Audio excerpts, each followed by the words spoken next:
Just let it But now, melt. some poets would have that words are shabby tools, always deteriorating. Indeed, Yes. very good. Not Absolutely. up to the test of time, and you can't keep working with them necessarily. How do you feel about the kind of change in language now? Like children text each other, youngsters text each other, and I get cross. I'll be honest with you, I get angry if I get a text which isn't every word spelled out properly. I am not one. I do not like before.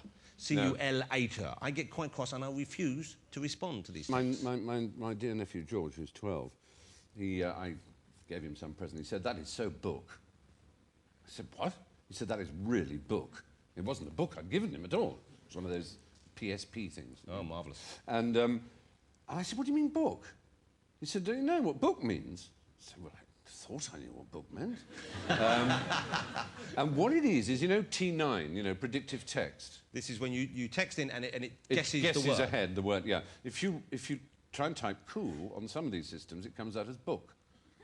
So my nephew George, being 12, is of a generation where the extra 2 key presses necessary to change cool into book, frankly, he hasn't got time. He's a 12-year-old. Incredibly busy.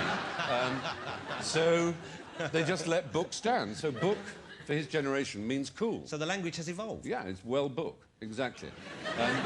But I wouldn't know that, and I would just... This is not fair on us older people. No, but we can pick it up. He once said to me as well, he said, "Uncle Stephen, you've got to learn to chillax."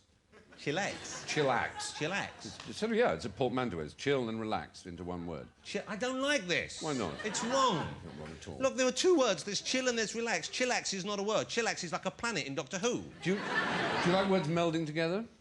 Depends which words. Ah, well, now, why did you accept me using the word meld? You look up in the dictionary, the word meld means to announce. You thought it meant to weld and to melt. That's like, 2 words gone together. Yes. It has never meant that. It never meant that. It means to announce. It's absolutely, completely, in your terms, wrong to use meld like that. But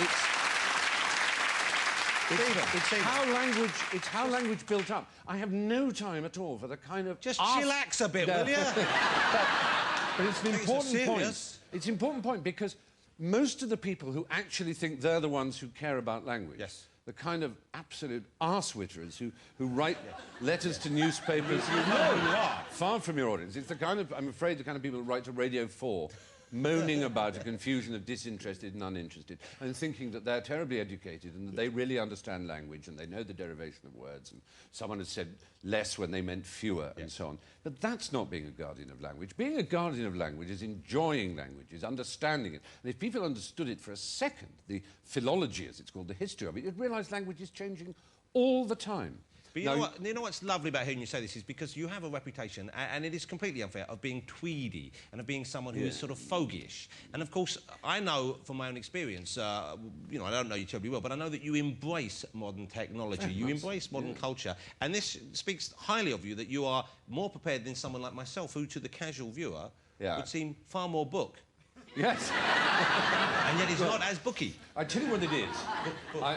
My latest theory is that if you think of London, for example, our dear beloved metropolis, you go into the average street in the city, say, the east part, the actual city part, you will see medieval, Tudor, Elizabethan, and Georgian, and Queen Anne, Victorian, Edwardian, Art Deco, modernist, brutalist buildings, all jostled together. It's a very higgledy-piggledy city.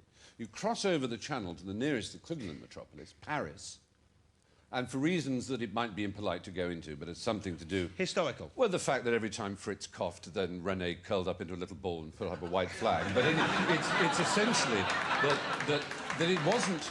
But we forgive and forget. It wasn't subject to the same fires and blitzes and everything else that London was. And it was planned. And it's beautiful. You go there, you're stunned by these boulevards and all in one consistent architectural style, more or less, with a few modern... very self-conscious grands projets, as they call them, in the centre, but everything barbarian and Vulgarian that is kept outside the périphérique, as they call it, like barbarians at the gate. And their language is the same. They have an academy to stop franglais coming into it. Now, English language is like London. It is every time we speak, it is a mongrel mouthful, whether we know it or not, of Chaucer and Milton and Dryden and Pope, Shakespeare and Dickens and American South Central and ghetto rap and Chicago and Australian convict talk and legal and naval and military. Every phrase we utter is an equivalent of London. It's both vulgar and processional. It's both grand and squalid. And that is exactly what human beings are, it seems to me. It's both animal and it's noble. And people who try and aggrandize language into something that is right or wrong, you might just as well say a person is right or wrong, but for existing, it's just arse gravy, you know? No, it's not acceptable. It's very peculiar. Before